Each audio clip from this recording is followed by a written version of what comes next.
very dear to my heart. So is fried chicken. Thank you for that. Next up is Cameron Aveson.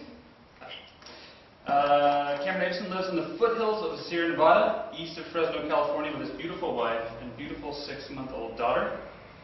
For the past 20 summers, he's been constructing and maintaining trails in the wilderness of Kings Canyon National Park.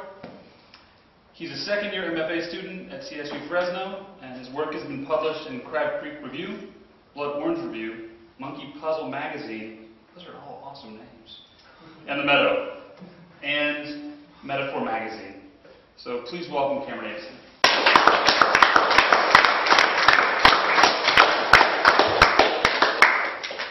Thank you. It's good doing it. I'm going to stand over here. Yeah, I was out with my daughter this morning, and we were walking, and it's springtime, and there's flowers, and it's absolutely gorgeous and warm, and we're looking at the fiddlets and the poppies and the lupins, and I was thinking about what I wanted to read, and then I started to feel really terrible because I went to poems about dead people. I think this is decidedly unspring-like reading. At which point I started doing like a body count for my poems, and I'm like, well, that one and maybe some of this. So what I ended up with, I have a couple poems that have to do with my work up in Kings, which is, like you said, constructing and maintaining trails. They have horses in them. One of the horses doesn't make it. The other one has horses. There's a dog in it. The dog doesn't make it. There's a car accident. She makes it. A dream, a poem about a dream, and one about putting my daughter to bed. So I think I got a nice mix. I'm going to start with the horse poems. This is called Clearing Trail. Each mile matters when you've never been on the back of a horse before, and now there are 30 ahead of you, and it's day 3 of 7, and you've just started your new job. And when Rex decides to make you ride in front, you try to adjust yourself in the saddle every few minutes without making it look obvious. And you can hear him chuckling to himself as you become more uncomfortable and awkward under the relentless pummeling as the miles slowly pass, and it seems like the trees are about to fall over, or maybe they're shaking their heads at you, small tops spinning in circles like Sufis in green skirts, thousands of branches laughing like Buddhas at your ragdoll riding posture.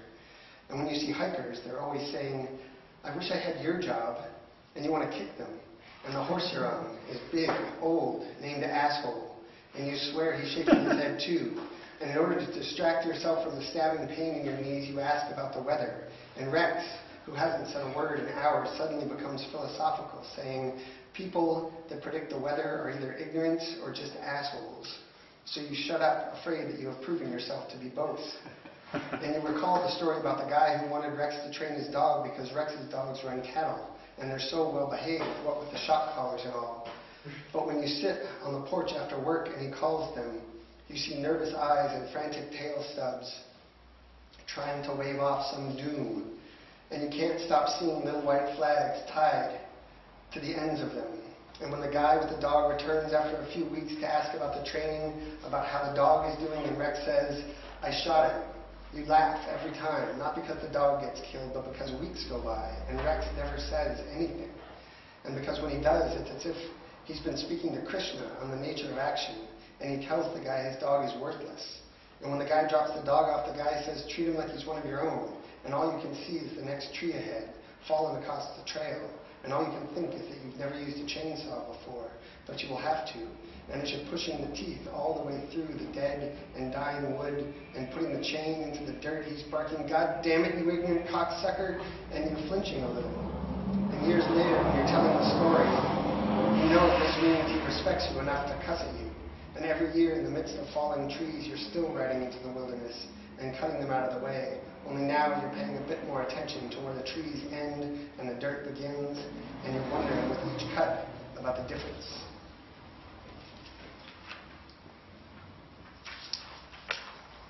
Horse poem number 2. So on the trail crew, we get resupplied by horses. We move ever further back into the backcountry. At some point, 15, 20 miles, the horses and mules bring us food, gear, supplies, all that stuff. So on a weekly basis, we're dealing with mules. Unfortunately, some of them, things happen. People have wrecks. Animals die. This is about one of those events. This is to the horse I rode up to Kennedy Pass. The frayed lead rope in my calloused hand, what was plant and sun spun into tether, old light woven into taut cord tied to your chin. I slide the saddle off your back for the last time, soaked from a day of storm and sweat breaking. Your leg swings beneath you, a pendulum of bone chips and blood. Clotted red furrows of upturned skin plowed across your cheeks and your belly. I've been writing this since I killed you, since I placed the gun barrel into the darkness above your eyes where my tense hand had been circling the wide black plane of your forehead, trying to hypnotize death, or you, or me, to find comfort in the round repetition of soft words. A crippled poem, this one. I want to shoot it instead, because it's not the sound of the bullet, or the breaking, or your body, or a breath collapsing into buckthorn. The dull weight dropping onto soil that rises for a moment, a thin blanket covering you, these words like dust releasing reluctant fingers from the coattails of the day settling around us.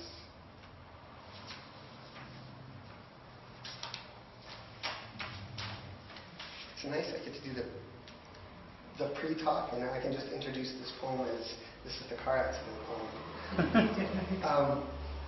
She makes it. My sister drove into a telephone pole. It's night when you drive into the telephone pole and your tongue catches between colliding teeth, white like the dividing line that's been shooting its gap-toothed smile at you for the past few years. They break on the steering wheel, careen past the soft barrier of your lips, which puff and swell as your tire deflates. The rest of your tongue thrashes, injured, a blind worm in a wet cave. And when all that liquid drips onto the gravelly streets, blood, saliva, and sweat, oil, and antifreeze all pooling at the hard edge of the curb you drove over, you remember how close you are, so you stumble down the dark streets licked by the rubber of so many car tires, bike tires, and the souls of lonely people out with their dogs, to the home you left years ago. And the power poles lift their electric skirts for you to walk under, halogen light guiding you to the door that Mom answers without speaking. And after she puts a pot of yesterday's coffee on, you put ice cubes in a clear plastic bag, place it on your mouth, both of you sitting at the table, listening to the fridge hum the same cool song.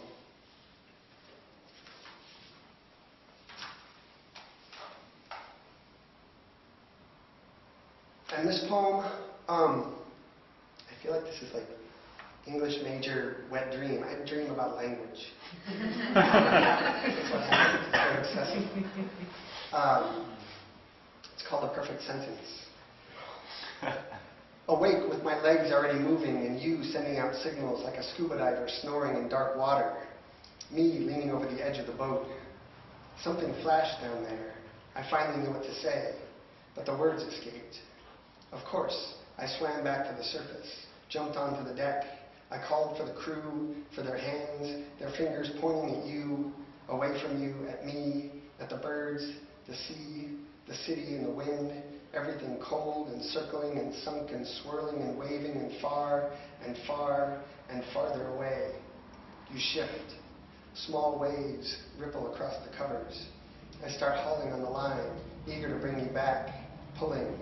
I see the words run to the edge of my tongue, little syllables holding hands like children charging through a gauntlet of shooting stars, their backpacks full of dark matter sandwiches and apples and gravity, their small gangly bodies full of compressed air and empathy, and me watching every one of them fall back into the sea as I sit in the dark and wait for the bubbles to rise. And one more. Which came out of a lot of thinking about sound and music, and also trying to get my very young daughter to sleep. It's called Putting My Daughter to Bed. When all we have is song to fill the space between us, the feather of each note, frail flight of melody, a flock murmuring from my chest, I let go, seeing distance and space into shapes you might hold in your mind. Birds that form, fragment, coalesce, and flee. This moment of rest, a dream, to be unburdened. A wish, briefly, out of my mouth, they glide around the room, your breath soft as moth wings on night air. What memory sings in places we no longer can. Thank you.